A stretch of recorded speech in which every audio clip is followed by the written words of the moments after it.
Have you ever wondered about the hidden hands that maybe shape history? What if some of the most pivotal figures we know were, like, subtly guided by forces we never even imagined? It does raise a really powerful question, doesn't it? I mean, how do we discern the true architects of change when their whole influence is designed to be unseen, operating just, beneath the surface? Yeah, exactly. So today we're taking a deep dive into Maya and Plato. It's this fascinating historical novella that imaginatively explores these very questions. Right. Our mission isn't just to recap the plot, okay? We want to extract some thought-provoking insights from this narrative. We're looking at a specific period in the incredibly long life of this mysterious figure, Maya. Uh-huh. We'll explore her surprising influence around figures like, well, young Alexander the Great and her unexpected journey to Sicily. You should get ready for a fresh, sort of fictional lens on history here. All right, let's dive into the narrative itself. So, our story opens in 347 BC. We find young Alexander. He's not even 10 years old yet, and he's thriving under his mother Myrtale's passion for education. Right. She was very invested. And then there's Aristotle, the titan of philosophy, poised to become Alexander's mentor. It's a truly pivotal moment in history, but what does the novella suggest really spurred Aristotle into action? Well, what's compelling here in the story is that Aristotle wasn't simply convinced by Plato's insistence alone. The novella suggests he was also spurred into action by Maya's own subtle guidance. Ah, It really highlights this idea of a hidden force, doesn't it? Working behind the scenes, kind of weaving threads into the tapestry of future events, even when it comes to figures as monumental as Aristotle and Alexander. and Maya herself is portrayed as this character of immense depth. The novella reveals her inner world a bit. She knows her ageless presence would raise uncomfortable questions, which is why she can't return to Myrtale. Yeah, that makes sense. You feel her bittersweet memories of nurturing Cyrus years before as if it were her own. It's this rare glimpse into a profound, almost maternal experience for her. Right. And she's also observing the enduring cycle of change, the rise and fall of empires. Her thoughts drift to northern lands and western islands, sensing where Greek culture was already melding with old Persian and, like, budding Roman influences. Her vast experience really sets her apart. I mean, if we think about the broader implication of this, Maya's incredible adaptability and foresight seem born from this ancient perspective. Definitely. She's not just reacting, she's quietly observing and maybe guiding the ebb and flow of history from this unique vantage point. She can see patterns across millennia that others just can't. So Maya's influence is already significant, but her role was about to expand even further when Plato sought her out, wasn't it? Exactly. Just moments after Plato agreed on Aristotle as Alexander's mentor, he apparently turned to Maya with a direct request. The novella quotes him saying, "Maya, I have a favor to ask. I have an interest in Sicily that I'd like your help with." And the motivation for Plato's request is really crucial here. Sicily was a political powder keg at the time, especially after the death of its ruler, Dionysius. Right. Plato was deeply concerned that the young heir, Dionysius II, would falter. He saw Maya as this stranger who had deftly woven herself into the fabric of Athenian society, controlling every interaction with quiet determination. So Plato believed she was precisely the kind of force he needed, a hidden power that could maybe stabilize the region. And Maya's response in the novella is, well, it's both knowing and intriguing. She says, "I've heard much about Sicily. I am eager to discover what unfolds there.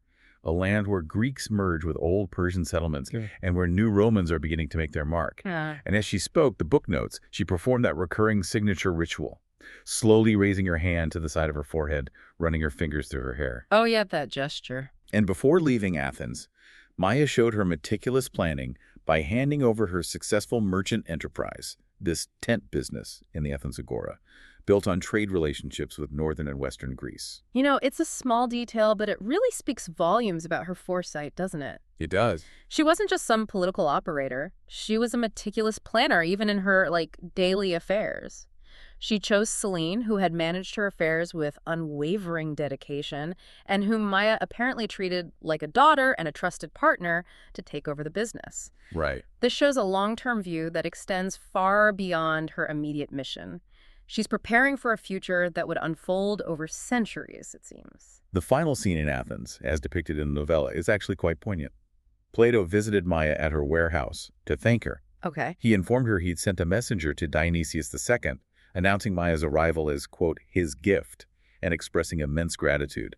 But then a truly somber detail emerges later. What's that? News would eventually reach Maya in Sicily that Plato had passed away in his sleep, just days after this very meeting. Wow, just days after sending her off. Just days. What's truly striking there is the timing. It happens just after he sets Maya on her mission.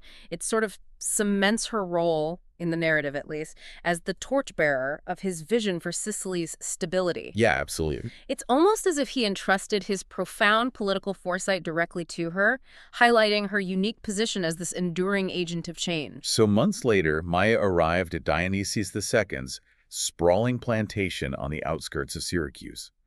The novella describes Dionysius watching from a high library window, taking in her striking features, her dark hair, olive skin, piercing eyes, and he murmured, Plato's gift indeed, immediately seeing her as the agent of change who could help him retain power. Right. So Dionysius II, as he's portrayed here, quickly understood that Maya's role went beyond just being a political emissary. I think so. He even envisioned her as a constant companion who would somehow elevate his legacy. He saw her as integral to his future, someone who could transform his rule. It illustrates how powerful figures can project their own aspirations onto those they believe hold some kind of unseen influence. And Dionysius offered Maya an abandoned Etruscan farm. It had this breathtaking coastal view, but he noted it would take years to restore. A fixer-upper, then. Definitely. And here's where the narrative introduces a really fascinating element. Dionysius also gifted Maya this ornate box containing gold medallions with intricate Etruscan symbols. Gold medallions. He had apparently received them from a Persian emissary who believed their magic of fortune multiplies when shared, and that Maya was no one more deserving. Magic of fortune. Interesting. But the real significance emerges when we look at the backstory of these coins, right? Exactly. What does the novella say? Okay, so the novella describes their origin way back in 655 BC. This Corinthian nobleman, Demaratus, arrived in Italy with his family's relics. Relics, like heirlooms? Not just heirlooms. Get this. They were meteor rocks, fallen from the heavens and imbued with mysterious cosmic energy. Oh, actual meteorites. Apparently. And his Etruscan father-in-law suggested converting them into gold coins to preserve their legacy. So these were literally celestial objects transformed into currency, embodying a cosmic lineage. That is incredible. And here's the powerful reveal from the novella.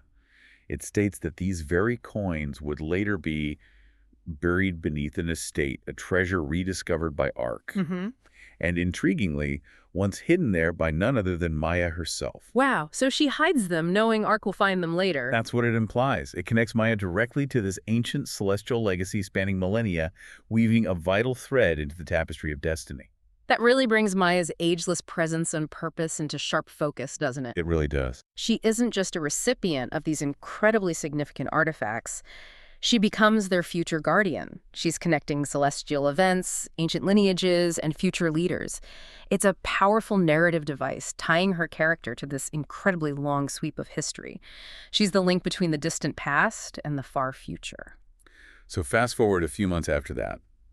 The novella finds Maya in her temporary Etruscan farm home in Sicily. Carthaginian warships are gathering in the bay, a grim portent, it says, of the conflicts to come. Ominous. Very. And she reflects on the ceaseless human desire for control and the inevitability of conflict, contrasting it with nature's gentle transformation. This leads her to murmur, just quietly, contrast indeed. That quiet observation, contrast indeed, feels like more than just a passing thought. It's like a reflection of her ancient wisdom, maybe a certain profound detachment. How so? Well, she's observing these endless recurring cycles of human power struggles and conflict and setting them against the enduring, gentle beauty of nature. It speaks to her deep understanding of the world, seeing patterns that just pour out again and again across the ages. Then, in what the book calls a quiet ritual of resolve, Maya went down into her basement to bury that bag of gold coins, those very relics forged from celestial meteor. Ah, so this is when she hides them. Exactly. The novella states she did this with the knowledge that these coins would one day resurface under the very estate that Ark would inherit, a legacy spanning millennia. Wow, planning across centuries. And then her final command in Sicily, according to the text, we leave for Rome tonight. So what's fascinating there is that Maya in this story isn't just an agent of change in her present moment. She's acting as a deliberate weaver of destiny across these vast stretches of time. Right, consciously shaping things. Yeah, consciously shaping the future of leadership and kingdoms through these powerful symbolic relics. She's laying groundwork for generations to come, embodying a kind of vision that spans way beyond individual lifetimes. So, what can we really take away from this fascinating deep dive into Maya and Plato? We've traced Maya's extraordinary journey in the story, from subtly guiding Aristotle for Alexander to becoming Plato's hidden power in Sicily, and ultimately this guardian of celestial relics meant to impact generations. Hmm. It's a story of profound influence operating from the shadows, isn't it?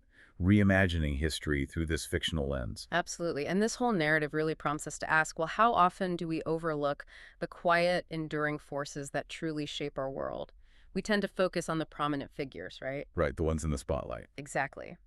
While the real architects of change might remain unseen, operating with a vision that extends far, far beyond a single lifetime. So for you, the listener, what does Maya's story maybe illuminate?